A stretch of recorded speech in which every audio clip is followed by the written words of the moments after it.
السلام علیکم. Channel M5 سے نسرین حسین پرویز آپ کی خدمت میں حاضر ہے.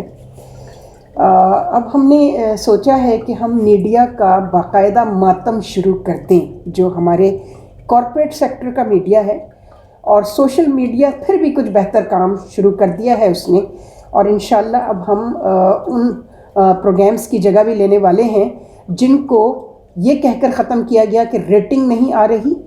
اور دوسری بات یہ کی گئی کہ جب میری اس چینل کے مالکان سے میں سے جو آپریٹو ان کے ہیں مالکان، تو کون لوگ ہیں، انہیں تو میڈیا کا پتہ ہی نہیں ہوتا کہ میڈیا کیا چیز ہے. وہ سارے مارکیٹ کے مینیجرز رکھے ہیں بس کہ مارکیٹ کیسے ہوگا یہ پروگرام. تو انہوں نے بتایا کہ جی وہ ریٹنگ نہیں آ رہی تھی. خیر پھر ہم نے کہیں کچھ اور ذرائع بھی استعمال کیے، ان سے پوچھا. تو آج اس پر بات کرنی ہوگی کہ وہ کون سے پروگرام ہیں جو بند کیے جا رہے ہیں کارپوریٹ سیکٹر کے چینلز سے، اور بند کرنے کے پیچھے جو عوامل ہیں وہ نظر تو سب کو آ رہے ہیں، لیکن چونکہ یہ خاموش امت ہے نا، یہ بولے گی تھوڑی. اور ایک اس نے ویسے بڑی اچھی بات کی، ان کے مارکیٹ کے بندے نے کہا کہ جی وہ ایسا ہے کہ لوگ دیکھنا ہی نہیں چاہتے.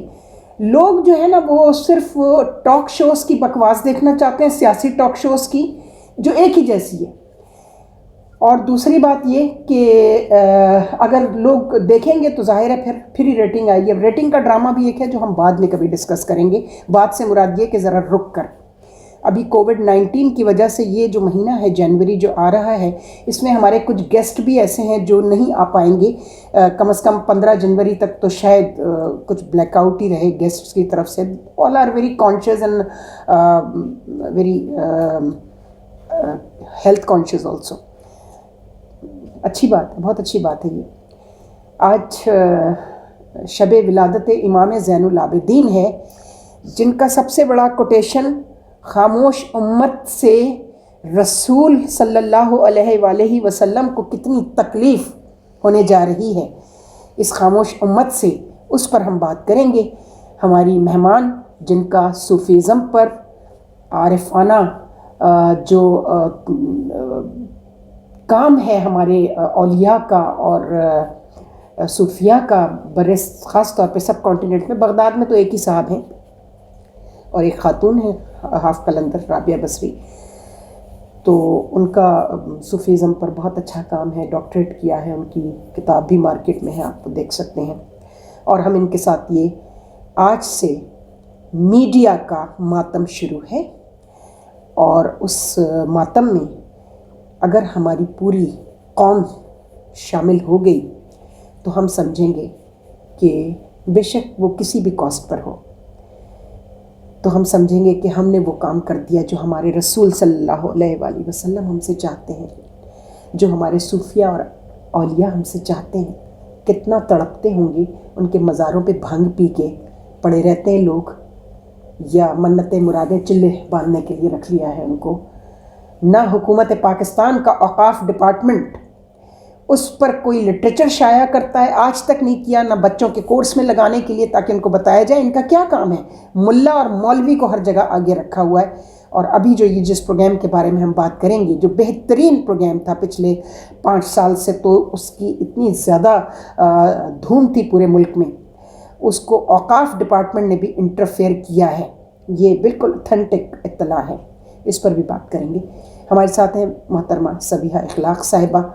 السلام علیکم. پہلے تو آپ کو چوتھے امام زین العابدین کی ولادت مبارک ہو. آپ کو بھی مبارک. اور آج ہم انہی کے اس جملے سے اپنے پروگرام کا آغاز کریں گے جی کہ خاموش امت سے کتنی تکلیف ہمارے رسول اور ان کے بعد آنے والے ان کے اصحاب، ان کے ائمہ طاہرین، اور پھر تبلیغ کا سب سے بڑا کام کرنے والے خاص طور پر سب کانٹیننٹ میں ان اولیاء کی روح کو کتنی تکلیف ہو رہی ہے. بے شک آپ ٹھیک کہہ رہی ہیں، اور آپ نے جس پروگرام کی طرف اشارہ کیا ہے جی یقیناً سب ناظرین بھی سمجھ گئے ہوں گے. نہیں، ہم ابھی سمجھا دیں گے، نام لیں گے. جی ہاں بالکل کرنا چاہیے. اب یہ نام غائب کرنے کی رسم ہمیں ختم کرنی ہوگی. جی چونکہ یہ نام غائب ہوئے تو سورۃ المنافقون جو ہے نا، اس میں جتنے نام آئے تھے وہ مٹائے گئے، تبھی تو آج تک یہ فیصلہ نہیں ہو سکا جی آپ کہ کون تھے.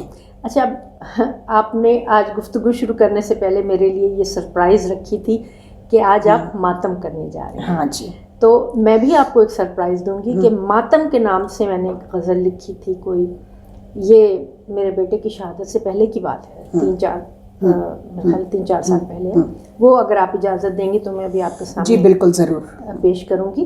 اور آپ بالکل ٹھیک کہہ رہی ہیں کہ میڈیا کو، ذرائع ابلاغ کو، صحافت کو جو کام انجام دینا چاہیے، اور آپ نے جیسے میری ایک حقیر سی کوشش کے حوالے سے میرا بہت اچھا تعارف کرایا، اور میں شکر گزار ہوں کہ آپ نے بہت عزت افزائی کی. محکمہ اوقاف کو عارفانہ کلام کے آئین کا پتہ ہے؟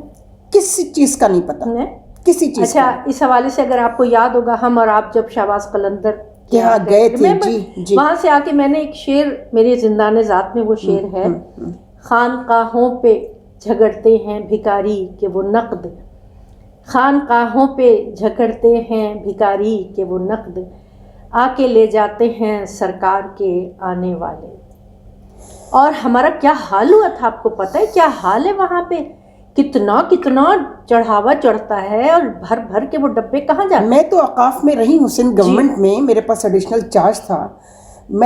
ہم اس کو بعد میں بیان کریں گے کہ اس میں کتنا پیسہ نکلتا ہے، اور وہ سندھ گورنمنٹ کے ان کے دوزخ تو بھرنے والے نہیں ہیں. نہیں، کبھی بھی ان کے اوقاف ڈپارٹمنٹ چاہے فیڈریشن کا ہو، چاہے حکومت سندھ کا ہو یا حکومت پنجاب کا ہو، ان کے پیٹ کے دوزخ بھرنے والے نہیں ہیں کبھی بھی. آپ صحیح کہہ رہی ہیں. اور اس حوالے سے میں آپ کے سامنے کچھ اور بھی بتانا چاہ رہی تھی کہ عبداللہ شاہ غازی کے اوپر میں نے ایک کتاب لکھنے کا ارادہ کیا تھا، اور وہ زیر طبع ہے. آپ یہ جس پہ محترمہ شائستہ زیدی صاحبہ نے بھی میری رہنمائی فرمائی، اور وہ کتاب انشاءاللہ مارکیٹ میں. اور ہمارے جو پچھلے آئی جی صاحب تھے کلیم امام صاحب، ان کی بیگم نے بڑا بہترین کام کرایا وہاں پر عبداللہ شاہ غازی کے ہاں، ٹھیک ہے. اور اس کا مطلب ہے کہ کوئی ایسے لوگ جو ہیں وہ حکومت میں آئیں جو سٹینڈ لیں اور ان تمام چیزوں کی طرف توجہ دلائیں جن کی وجہ سے معاشرہ ابتری کی طرف جا رہا ہے. اچھا، یہاں میں آپ کی اس چینل سے فائدہ اٹھاتے ہوئے عبداللہ شاہ غازی کا جو نیا ابھی تعمیر ہوئی ہے، بڑی اچھی، بڑی خوبصورت ہے. اس میں جو لوح لگی ہوئی ہے نا، تختی، جی وہ مجھ ناچیز کی ریسرچ ہے. Very good. جی، اور وہ میں نے جو مسودہ ان کو دیا تھا، جزاک اللہ آپ کو اس کا مطلب اجر آپ کو وہ ہی دلوائیں گے. جی بالکل. جی، تو اس میں جو لوح، ان کا شجرہ نصب جو لگا ہوا ہے نا پورا، وہ مجھ ناچیز کی حقیر کی کوشش ہے. اور میں نے اپنا مسودہ جو یہ 3 سال پہلے کی بات ہے یہ دیا تھا، کہ تو اس میں سے انہوں نے وہ لوح لے کے وہاں پہ لگا دی ہے، جو کہ مجھے بہت اس بات پہ خوشی ہے. لیکن ان کو چاہیے تھا کہ وہ نیچے کم از کم میری اس حقیر کوشش کو اس کا اعتراف کرتے. وہ تو آپ کو میں بتاؤں، میں حیران ہوں. یہ تو ہماری تاریخ، اسلامی تاریخ ہی یہی ہے نا، کسی کا کام کسی کے نام سے بھی لگا دو، ٹھیک ہے نا. انشاءاللہ میں اس سال کے اخیر تک، یعنی 2021 کے اخیر تک وہ میری کتاب آ جائے گی. ٹھیک ہے، آپ گفتگو فرمائیے. میں ایک چینل 92 جس کو میں اتنا، چونکہ جن صاحب کا جس بزنس کمیونٹی کا یہ چینل ہے، پہلے میں ان کے ایک اچھے کام کی تعریف کر دوں کہ وہ مدینہ فاؤنڈیشن کے نام سے ان کی ایک NGO بھی ہے جو یہ اعلان کرتی ہے ہر وقت ٹی وی پر کہ وہ جو ہم صفحات قرآن کے اگر آپ نے دیکھے ہوں، جی ہاں، ٹھیک ہے نا، وہ ان کا بہترین کام ہے. اور شاید آپ کو اللہ اسی کا اجر دے دے کہ آپ وہ کام کر رہے ہیں، کہ آپ وہ صفحات جو لوگ قرآن کے، اور دیکھیے جو توفیقات ان کو ملی یقیناً اسی نیک کام کی وجہ سے ملی ہیں. تو ان کے ہاں ایک پروگرام ہوتا تھا جو کوئی چینل نے اس فیبرک کو ٹچ نہیں کیا. ملا اور مذہب اور رمضان فیسٹیول کے نام پہ تو مذہب کو کافی بیچا گیا، لیکن یہ پروگرام تھا صبح نور کے نام سے جو غازی نذیر احمد صاحب کرتے تھے. کیا خوبصورت پروگرام تھا. اور کیا اس پروگرام کو میں دیکھ رہی ہوں کافی دنوں سے کہ یہ کیا ہو رہا ہے، یہ تو پروگرام یہ کہاں چلا گیا. تو پتہ چلا، میں نے پھر ظاہر ہے انکوائریز کرنی پڑتی ہیں. جی وہ دیکھیں بند کر دیا، ریٹنگ نہیں آ رہی تھی، اور اب کون دیکھتا ہے ایسے پروگرام. یہ ان کے مارکیٹ کے ایک آپریٹو نے کہا، اور ساتھ میں اس نے اپنی مجبوریوں کا بھی اظہار کیا. مجبوریاں تو ہر جگہ بتا دیتے ہیں نا لوگ اپنے آپ کو صاف رکھنے کے لیے. ظاہر ہے وہ، اور صحیح کہہ رہا تھا اس بیچارے کی مجبوریوں کو آپ کس ترازو میں تولتے ہیں، میری سمجھ میں آج تک یہ بات نہیں آئی. اچھا، آپ کی بات کاٹ کے ماتم کے اوپر میں کچھ عرض کروں. تو آپ نے ماتم کے لفظ سے جو شروع کیا نا، بالکل، تو میرے تو ہم میڈیا کا ماتم آج سے شروع کرنے جا رہے ہیں. تو وہ میں آپ کے سامنے عرض کروں ماتم کے عنوان سے یہ میری غزل.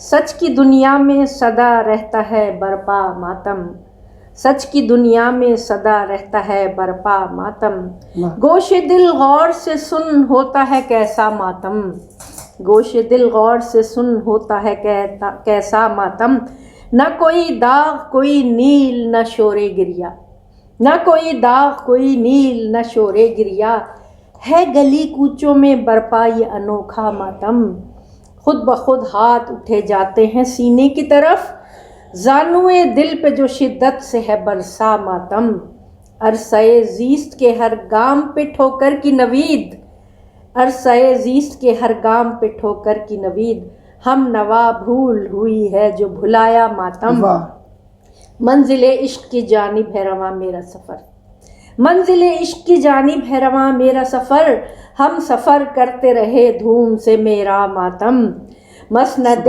بزم پہ تاثیر نے بٹھلایا اسے، جس نے تا عمر کیا آپ ہی تنہا ماتم، سبحان اللہ، مشعلِ ظلمت شب ڈھیر ہوئی جاتی ہے، رات بھر کرتی رہی ہے میرا تیرا ماتم. بس آخری شعر ہے.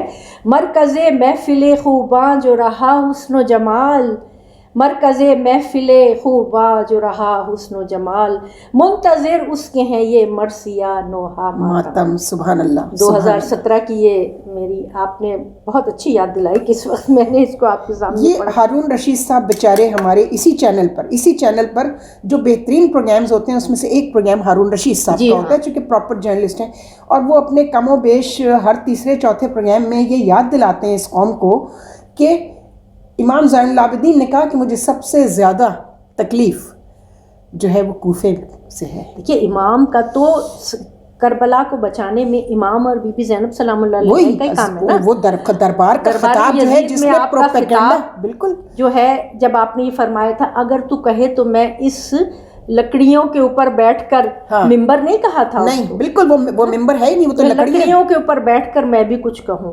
تو جب یزید نہیں مان رہا تھا تو سامعین ظاہر ہے وہ اتنا تجسس تھا نا. 2 دفعہ درباروں میں غداری کا عنصر جو ہے وہ خوف جب پیدا ہوا. ایک امام میرے سب سے چھوٹے امام 6 ماہ کے حضرت علی اصغر کی شہادت سے پہلے دربار میں بغاوت پھیل گئی تھی، تو کہا گیا تھا کہ جلدی تیر چلا نہیں تو یہ دربار تتر فوج میں بغاوت پھیل گئی تھی. اور دوسری مرتبہ جب بی بی نے خطاب کرنا شروع کیا، بی بی زینب صلوات اللہ علیہ نے، تو دربار میں ہلچل مچی. تو کمبخت نے کو مشورہ دیا گیا، مشیر بھی تو ایسے ہی تھے نا، کہ اذانیں دلوانا شروع کر دو تاکہ اذانوں کی آواز میں زینب کی آواز دب جائے، لیکن نہیں دبا سکتے. نہیں، پھر جب آیا نا اشہد ان محمد الرسول، تو مولا نے فرمایا امام زین العابدین علیہ السلام نے ذرا سا رک جاؤ، یہ تیرے جد ہیں یا میرے جد ہیں؟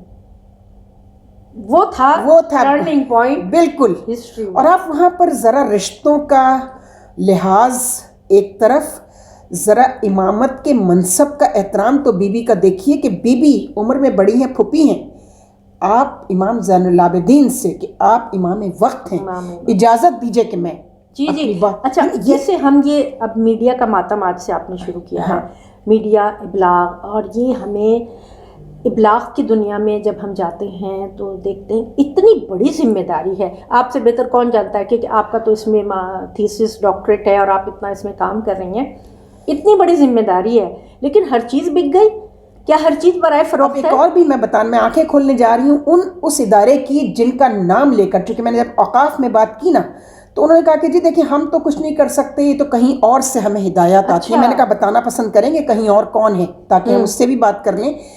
تو کہنے لگے بھائی آپ اگر میڈیا سے آپ کا تعلق ہے تو آپ بھی جانتی ہوں گی، اور آپ تو سرکاری محکمہ بھی میڈیا کا چلا چکی ہیں، آپ اوقاف بھی. میں نے کہا نہیں، مجھے تو کبھی کہیں سے کوئی ہدایات ایسی نہیں آئی جس کا آپ ذکر کر رہے ہیں. تو ان کا اشارہ پنڈی کے اداروں کی طرف تھا، یعنی ہر ذلیل کام خود کرو، ٹھیک ہے، اور نام پنڈی کے اداروں کا لگا دو. تو ابھی پنڈی کے اداروں سے بھی مخاطب ہو جائیں گے تھوڑی دیر میں. تو پروپیگنڈا کے حساب سے آپ دیکھ لیجئے کہ حکومت کا پروپیگنڈا کتنا مضبوط ہوتا ہے، کہ 1 سال تک یہی پروپیگنڈا رہا کہ کچھ غدار آئے تھے جنہوں نے یزید کی حکومت کا تختہ الٹ دیا، اور ان کے ساتھ جو ان کے ساتھی آئے تھے یہ نہیں بتایا کہ وہ ساتھی جو تھے وہ کون تھے. وہ اعزا و اقربا تھے, اس میں بچے تھے, اس میں خواتین تھیں, ٹھیک ہے, بوڑھے تھے. میں آپ کی بات کاٹ کے ایک بات, اس سارے پروپیگنڈے کا جواب شہزادی زینب سلام جب دیا نے کیا کہا تھا, ایک چھوٹے سے جملے, ما رأیت الا جمیلا, میں نے حسن و جمال کے علاوہ کچھ بھی نہیں دیکھا. اب جاؤ اور اس میں تحقیق کرو کیا حسن و جمال تھا. وہ تو کون سا حق کا وہ جذبہ تھا, کون سی وہ شہادت کی شان تھی, کون سی وہ اصل احلی من الاصل, شہد سے زیادہ شیرین. آپ یہ دیکھیے نا کہ جاؤ جا کے تحقیق کا تو ماشاءاللہ کانسیپٹ ہی ختم کروا دیا تھا. تو آپ نے کس کس کا ماتم کریں گے؟ نہیں, ہم سب کا کریں گے انشاءاللہ, جب تک زندگی ہے ہم سب کا ماتم کریں گے. تو آپ یہ دیکھیے حکومت کا پروپیگنڈا کتنا تھا, یعنی لوگ بھی تو اندھیرے میں تھے نا, لیکن آج لوگ اندھیرے میں نہیں ہیں, اسی کا ماتم کرنا ہے. چونکہ سوشل میڈیا نے سب کچھ اوپن کر دیا ہے. بے شک سوشل میڈیا سے ہماری ایکسٹرنل فورسز فائدہ بھی اٹھا رہی ہیں اور ہمارے اداروں کے خلاف بے تحاشا پروپیگنڈا ہو رہا ہے, لیکن اس کے ساتھ ساتھ آپ یہ نہیں کہہ سکتے کہ یہ 1400 برس پرانی امت ہے جسے کچھ پتہ ہی نہیں ہے. ٹھیک ہے نا, جب بی بی خطاب کرتی ہیں تب پتہ چلتا ہے کون قتل ہوا ہے, اور جو آنے والے قیدی ہیں وہ کون ہیں. وہ فوجیں نہیں ہیں, وہ فوج ساتھ نہیں لائے تھے, ہتھیار ساتھ, لڑنے تو نکلے نہیں تھے نا. جو لڑنے جاتے ہیں تو اس کی تیاری ہوتی ہے نا جنگ کی, ہتھیار ہوتے ہیں, آپ کے سپاہی ہوتے ہیں, فوج تیار ہوتی ہے. یہاں کون ہے؟ بوڑھے, بچے, خواتین لے کر کوئی جنگ کرنے جاتا ہے؟ اقبال نے کیا خوب کہا, مدعایش سلطنت بودے اگر خود نہ کرتے باچنی ساما سفر. واہ واہ واہ, صبح اس سامان تو دیکھو نا, سامان سفر کیا ہے ان کا وہ ہوتا. اور بی بی جب پھر کرتی ہیں اپنا خطاب تو مگر دیکھیے نسرین, یہاں میں میرے ایک بہت بڑا درد ہے, وہ یہ ہے کہ وہ جو دربار کو ہلا دینے والی طاقت تھی, آپ نے صرف اس کو نوحے تک محدود کر دیا, نوحے مرثیے تک محدود کر دیا, بے ردائی تک محدود کر دیا, افسردگی اور غم تک محدود کر دیا. آپ نے اس طاقت سے فائدہ نہیں اٹھایا. وہ طاقت وہ یہی بتانا تھا کہ جتنا معاشرے میں تلاطم برپا ہے ابلیسی قوتوں کا, ان کو ایکسپوز کرو.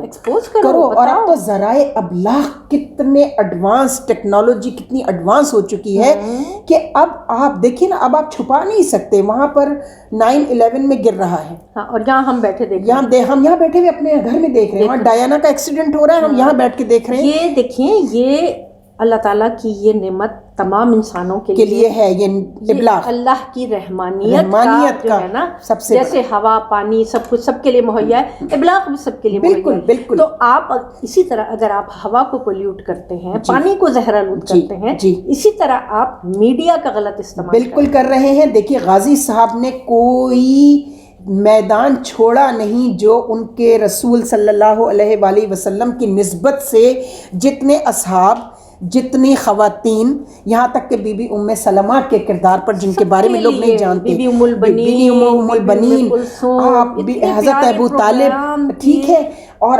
اتنے امام زین العابدین پر تو اتنے بہترین پروگرام انہوں نے کیے, اتنے بہترین پروگرام. اور مجھے یاد ہے ڈاکٹر صاحبہ جو بچی لڑکی آتی ہے, اتنا اچھا وہ بولتی تھی, اور وہ جتنے مہمانوں کو بلاتے تھے بلا تفریق, فرقہ, مکتب اور کچھ بھی نہیں, ایک بہترین آبجیکٹو پروگرام اس کا ہوتا تھا ان کا, اور ایک روشنی پھیلانے کی کوشش تھی نا.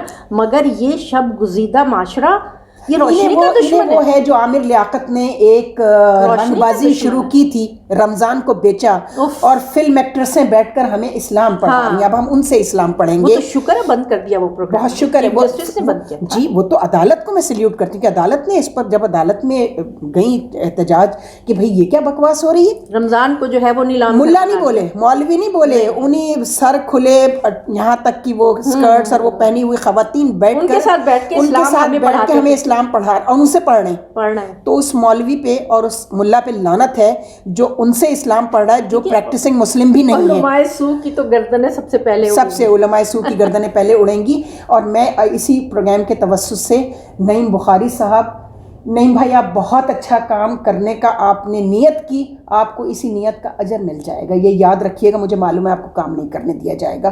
ابھی بھی آپ نے 8 پتھر تو ہلائے ہیں.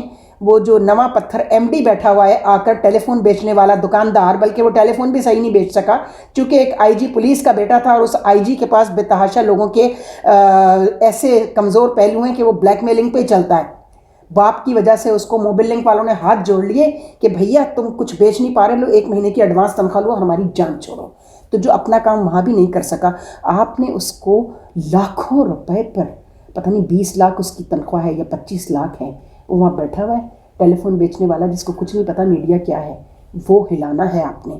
اور وہ ہلا کے آپ چلے جائیں، اس پتھر کو اٹھا کر انہی کے منہ پر ماریں جنہوں نے اس کو وہاں رکھوایا ہے، جس میں آپ کی حکومت، آپ کا دوست بھی شامل ہے جسے کچھ نہیں پتا، جسے کچھ نہیں پتا. 2.5 سال بعد تو وہ ایڈمٹ کر رہا ہے کہ مجھے معلوم ہی نہیں تھا کہ حکومت کیسے کی جاتی ہے، میں نے تیاری نہیں کی تھی. اب اس کا کیا علاج ہے؟ تو پی ٹی وی کا یہ ذمہ داری ہے کہ اب پی ٹی وی ایسے پروگرام شروع کرے. اور آپ نے غازی صاحب کو، غازی نذیر احمد صاحب جیسے اتنے ان کی نالج، اور پھر جس طرح کے وہ لوگ ریسرچ کر کے تلاش کر کے لاتے تھے، بہت محنت، بہت بہترین. تو ان جیسے لوگ اگر نہ ملے تو ان کو بلا لیجیے، یہ سلسلہ تو جاری ہو. 6 سال تک بتایا گیا کہ نمبر 1 پر تھا وہ ریٹنگ میں پروگرام، لیکن کہیں کسی جگہ اوقاف میں، مذہب میں، حکومت میں کوئی، اور میڈیا کے حوالے سے منسٹری آف انفارمیشن میں کہیں دشمنان محمد و آل محمد، دشمنان اصحاب رسول، دشمنان اولیاء و انبیاء موجود ہیں جنہوں نے کسی بیرونی اشارے پر یہ کام کیا ہے. اور ان کو تلاش کرنا کس کا کام ہے؟ ان ریسرچرز کا جو اس میں دلچسپی رکھتے ہیں. اور ہم کریں گے انشاءاللہ. اب خاموش امت کا ماتم ہو جائے ذرا، یہ جب تک نہیں نکلیں گے، چونکہ وہ کہتا ہے، ان کا مارکیٹ کہتا ہے جی آپ ایسے کریں، مارکیٹ جو ہے نا وہ ہمیں ریٹنگ، ہمیں پیسے دلوا دیں پروگرام کے، اور ہمیں کہیں سے اس کی پسندیدگی جو ہے نا وہ اربوں روپے کا، وہ حساب بتا رہا تھا مجھے، کہتا ہے کہ جی اربوں روپے ہمارے خرچ ہو رہے ہیں. آپ کے کیا خرچ ہو رہے ہیں؟ آپ کے کیا پیسے خرچ ہو رہے ہیں؟ آپ کو تو اسپانسرشپ مل جاتی ہے. اچھا اگر نہیں مل رہی تو اپنے گھی کے ڈبے بیچیے آپ بیٹھ کر، ٹھیک ہے نا. یہ گھی کمپنی کے مالک ہیں جو اس کے بھی مالک ہیں. تو آپ، وہ ایک بیکری والے بھی ہیں، بیکری کے پاپے بیچنے والے، وہ جن کا دوسرا GNN، پنکھے بیچنے والے، ہر طرح کا وہ انسان جس نے اپنا وائٹ کرنے کے لیے پیسہ، بلیک منی، یہ چینلز کھولے تھے، وہ اچھی طرح سن لیں کہ ان پر بہت ذمہ داری عائد ہوتی ہے، بہت زیادہ ذمہ داری ہے. جن کے لیے آپ یہ پیسہ کما رہے ہیں نا، جس اولاد کے لیے، اگر وہی نہ رہی تو پھر کیا ہوگا؟ آ رہی ہیں نا تباہیاں، یہ کووڈ-19 اور اس کے بعد نیا وائرس، چلو بناؤ ویکسین، وہ ایک نیا وائرس آ گیا. اچھا، آپ کی اس بات کو، سوری بات کاٹ رہی ہوں، جو آپ گھی کی بات کر رہی ہیں نا، ایک گھی کا پروگرام ہے، اس میں میلوں لمبی ٹیبل لگی ہوئی کھانے کی، سینکڑوں کھانے. جی اچھا، آپ سب اچھا کہ آپ نے یاد دلا دیا مجھے، آپ نے کہا تھا. جی، جھونپڑیوں میں بھی ٹی وی ہے، ان گھروں میں بھی ٹی وی ہے جہاں صبح اگر کھانا کھاتے ہیں تو شام کے لیے فکر ہوتی کیا آپ کبھی یہ سوچتے ہیں کہ وہاں جو بچے بیٹھے وہ دیکھ رہے ہوں گے وہ ٹیبل بھری ہوئی، میلوں لمبی، اور ہر طرح کا سیلڈ ہے، ہر طرح کا کھانا ہے. گزرتی ہوگی، کبھی یہ سوچا؟ نہیں. ایڈورٹائزمنٹ ایجنسی نے ایڈورٹائزمنٹ بنانے سے پہلے، کارپوریٹ، یہ یہودی کا، رو کا، اب اسرائیل بیچ میں ایک ایکٹر داخل ہوا ہے، یہ 3 لوگوں کا، اور پھر ایک اسلامی ملک، یہ انہوں نے. آپ کے پروگرام سے میں توسط سے میں درخواست کرتی ہوں کہ رحم کریں ان کے حال پہ جن کو صبح کھانا ملتا ہے اور شام کو نہیں ملتا. کیونکہ میں تو ایک حقیر سا کام کر رہی ہوں، NPO چلا رہی ہوں، نان پروفٹ آرگنائزیشن، شہید سید علی رضا آبدی فاؤنڈیشن کے نام سے. مجھے پتا ہے نا کہ صورتحال کیا ہے. آپ پلیز، میں آپ کو یہ آج میں آپ کو ایک ریکویسٹ کروں گی کہ آپ سارا علی رضا شہید فاؤنڈیشن کے نام سے جو NGO چلا رہی ہیں، اس سے آپ سنگل پیج کا ایک پیمفلٹ چھپوا کر جتنا آپ بانٹ سکتی ہیں لوگوں کو بانٹیں. دیکھیں جماعت اسلامی اس طرح کا بہت کام کرتی ہے، ٹھیک ہے نا. وہ میں ان کو، ایک تو ان کے اور بہت سارے ایسے کام ہیں جن کو سلیوٹ کرنا چاہیے. وہ واحد میں آپ کو بتا دوں پولیٹیکل پارٹی ہے جو اپنا انٹرنل الیکشن کراتی ہے ایمانداری سے، اور اس میں کوئی وارث، یہ ورثے کا نہیں ہے کہ زرداری گئے تو بلاول آ گیا. جی، شہنشاہی نظام ہے. ان کے امیر جو چنا جاتا ہے جماعت اسلامی کا، اس کا بھی چھلنی سے چھال کے اس کو لاتے ہیں، اور امیر بھی وہی ہوتا ہے. اور پارٹی الیکشن میں اس سے ہی پتہ چل جاتا ہے، پولیٹیکل پارٹیز ایکٹ پورا قانون ہے کہ الیکشن لاز میں. اور کوئی جماعت جو ہے وہ اس میں ہمیں کہیں نظر نہیں آتی. نواز شریف گئے تو وہ نالائق قسم کی بیٹی سامنے کر دی ہے، جس کا کام خالی گالم گلوچ کرنا ہو گیا ہے، اور نقلیں اتار رہی ہے، کامیڈی کر رہی ہے کھڑے ہو کر اسٹیج. تعلیم کا کہیں کوئی گزر نہیں، مجھے آکسفورڈ کے پڑھے میں آئے ہیں بلاول، باجی جو ہیں ان کا بھی یہی حال ہے.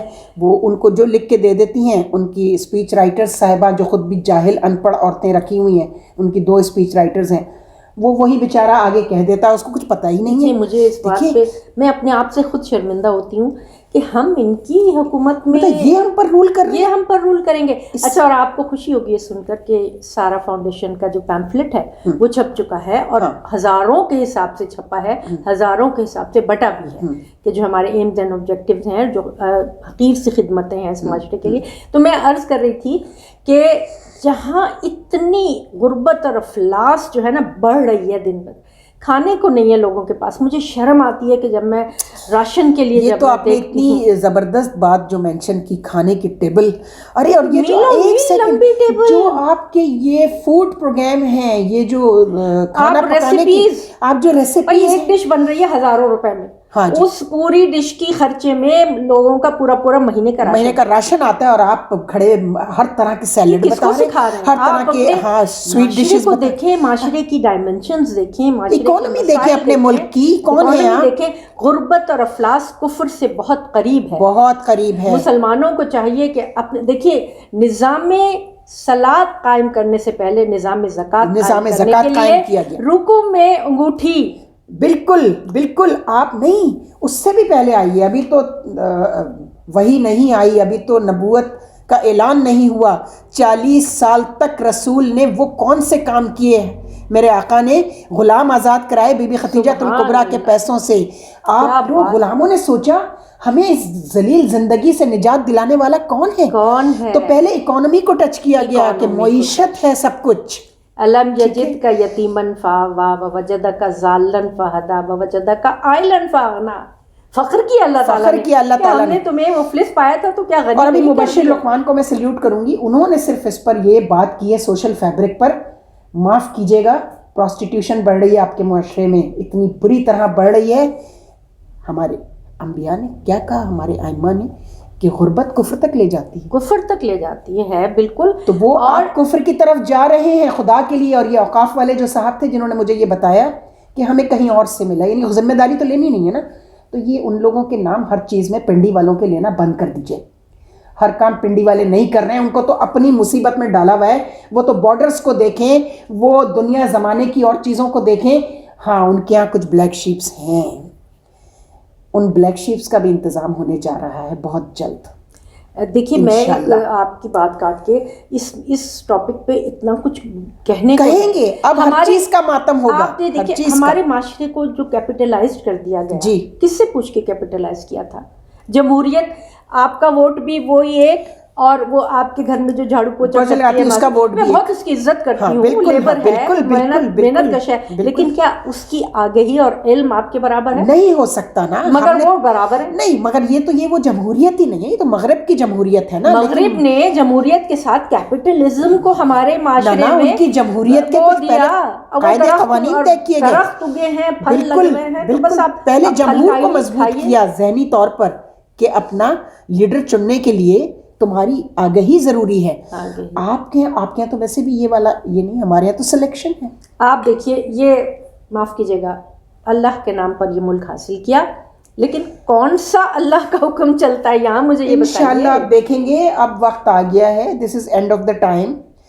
اللہ ہی مارنے جا رہا ہے ان کو, اور سب سے پہلے انہی کی گردن ناپی جائے گی. یہ اللہ کی اس رحمت کو نہیں پہچان رہے کہ ساری دنیا میں کووڈ سے بڑے بڑے امیر اور طاقتور ملکوں کا کیا حال ہوا ہے, اور آپ کے یہاں وہ نہیں ہوا.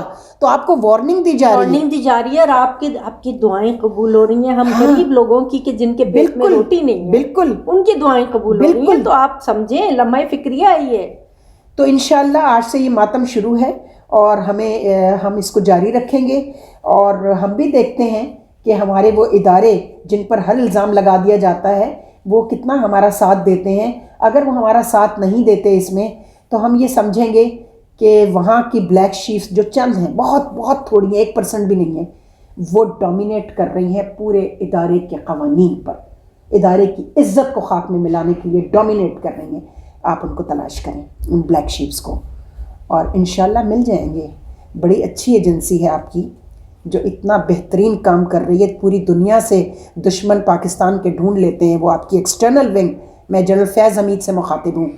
تو یہ جو اندر گھسے ہوئے نا ڈومیسٹک آپ کے، ان کو بھی ذرا تلاش کر لیں. مشکل نہیں ہے کوئی بھی کام.